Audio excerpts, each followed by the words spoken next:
کبھی انصاف سے بتاؤ، تمہاری بھی بچیاں ہوں گی، تمہاری بھی بیٹی ہوگی، جب تم اپنے گھر سے نکلتے ہو، جب ایک باپ، بیٹی اپنے باپ سے بہت اٹیچ ہوتی ہے، جب کوئی باپ اپنے گھر سے نکلتا ہے تو بیٹی باپ سے لپٹ جاتی ہے، بابا جلدی آئیے گا۔ کبھی تم نے سوچا حسین کی بھی ایک 4 سال کی بیٹی تھی جس کا نام تھا سکینہ۔ جب حسین کے لشکر میں کوئی نہیں بچا نا، حسین نکلے جب میدان میں جانے لگے تو حسین نے اپنے نانا کے گھوڑے سے کہا ذوالجناح سے، اے ذوالجناح چل، اب میرا وقت آ گیا ہے، نانا کے وعدے کو نبھانے کا وقت آ گیا ہے، چل مجھے میدان میں لے کر۔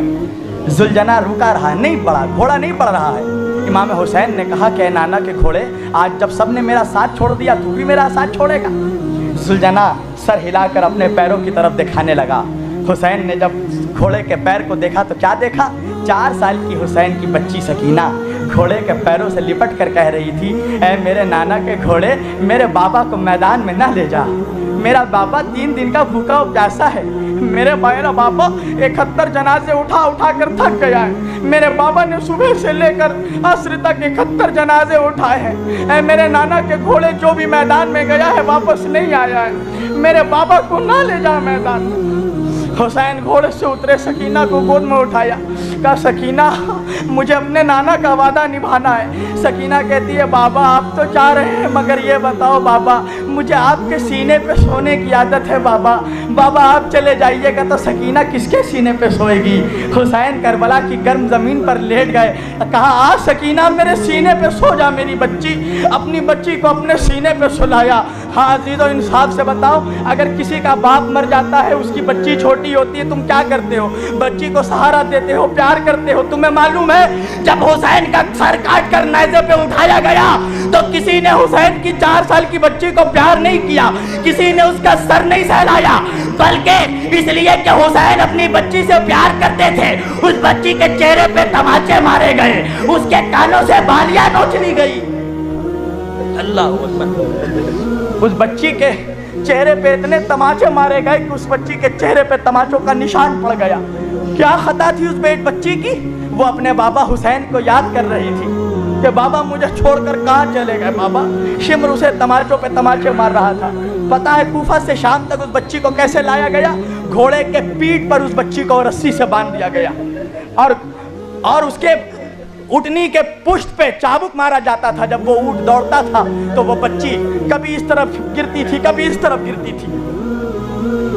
نبی کے گھر کی 18 عورتوں کے سروں کو، گلوں کو، گردنوں کو ایک رسی سے باندھ دی گئی تھی۔ یہ سمجھتے ہو یہ ایک رسی سے 18 گلے باندھ دیے گئے تھے، 18 گلے ایک رسی سے نبی کے گھر کی عورتوں کو، چاہے زینب و کلثوم کا، کبریٰ کا، ام رباب کا، ام لیلہ کا، ام فروا کا۔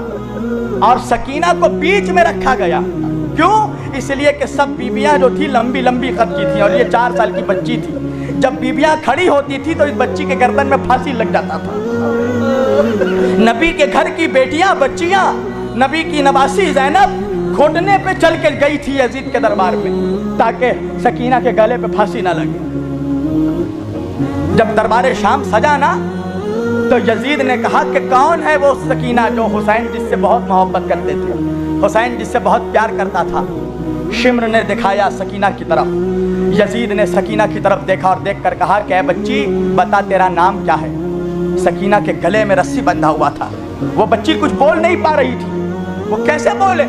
یزید نے دوبارہ پوچھا، میں پوچھ رہا ہوں کہ وہ اپنا نام بتا۔ سکینہ کچھ نہیں بتا پا رہی، آواز نہیں نکل رہی ہے، گلے میں رسی لگا ہے۔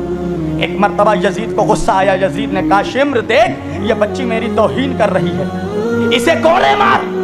شمر جیسے ہی کوڑا لے کر بڑھا، ایک مرتبہ امام سجاد، امام زین العابدین نے کہا کہ ظالم کیا تو نے نہیں دیکھا کہ میری بہن کے گلے میں رسی بندھی ہوئی ہے، یہ بچی کیسے بولے گی؟ ذرا اس بچی کے گلے سے رسی کو کھول۔ یزید نے کہا کہ اس کے گلے سے رسی کھولا جائے۔ رسی جیسے ہی کھولا گیا، اتنا سخت تھا رسی کہ سکینہ کے گلے سے خون بہنے لگے، 4 سال کی بچی کے گلے سے خون بہنے لگا۔ یزید نے اپنے پاس بلایا، سکینہ نے ایک مرتبہ اپنے بھائی سجاد کو دیکھا، امام نے کہا کہ جا سکینہ ورنہ یہ ظلم اور ظلم کرے گا تیرے اوپر۔ سکینہ یزید کے سامنے آئی، یزید نے کہا کہ میں نے سنا ہے کہ تو حسین کے سینے پہ سوتی تھی؟ کہا ہاں میرا بابا مجھے اپنے سینے پہ سلاتا تھا۔ یزید نے کہا کہ تو بھوکی ہے؟ سکینہ نے گلا ہلایا، ہاں میں بھوکی ہوں۔ کہا کچھ کھائے گی؟ ایک مرتبہ سکینہ نے اپنے بھیا امام زین العابدین کی طرف دیکھا. امام نے کہا کہ ہاں سکینہ سر ہلاؤ. سکینہ نے سر ہلایا, ہاں کھاؤں گی. یزید نے ایک تشت منگوایا, ایک تشت منگوایا. تشت جب ہوٹل وغیرہ میں تم جاؤ گے تو دیکھو گے بڑے ہوٹلوں میں تشت میں ڈھانک کر کھانا لایا جاتا ہے. ایک تشت منگوایا اور منگوا کے کہا کہ دیکھ اس کے نیچے کھجور ہے, لے تھوڑا سا کھجور کھا لے. پتہ ہے کیا ہوا؟ سکینہ نے جیسے ہی تشت اٹھایا کیا دیکھا؟ کھجور نہیں تھا, بابا کا حسین کا کٹا ہوا سر تھا. بیٹی نے باپ کے سر میں سر رکھ دیا. وہ بابا کہاں چلے گئے تھے چھوڑ کے؟ بابا جب میں تمہیں یاد کرتی تھی مجھے تماچے مارے جاتے تھے. بابا میرے کانوں سے بالیاں نوچ لی گئی. بابا سکینہ کے کانوں سے خون بہ رہا ہے. یہ انصاف کیا تم نے نبی کے گھر والوں سے؟ مسلمانوں رحم کرو نبی کے گھر والوں پہ, خدا کے واسطے رحم کرو. قیامت کے دن منہ دکھانا ہے رسول اللہ کو. زمانے والے پوچھتے ہیں کہ ہم حسین کے غم میں کیوں روتے ہیں. مجھے انصاف سے بتاؤ, کوئی ایسا باپ دکھا دو کہ جس کا بیٹا مرا ہو اور وہ اپنے بیٹے کے جنازے پہ نہ رویا ہو. کوئی بہن دکھا دو جو اپنے بھائی کے جنازے پہ نہ روئی ہو. کوئی پتھر دل بیوی کو دکھا دو جو اپنے شوہر کے جنازے پہ نہ روئی ہو. کوئی ایسی ماں دکھا دو جو اپنے بچے کی میت پہ نہ روئی ہو. افسوس ہے مسلمانوں کہ تم اپنے گھر والوں کے مرنے پہ روتے ہو اور نبی کے گھر والوں پہ اگر ہم روئے تو تمہیں تکلیف ہوتی ہے.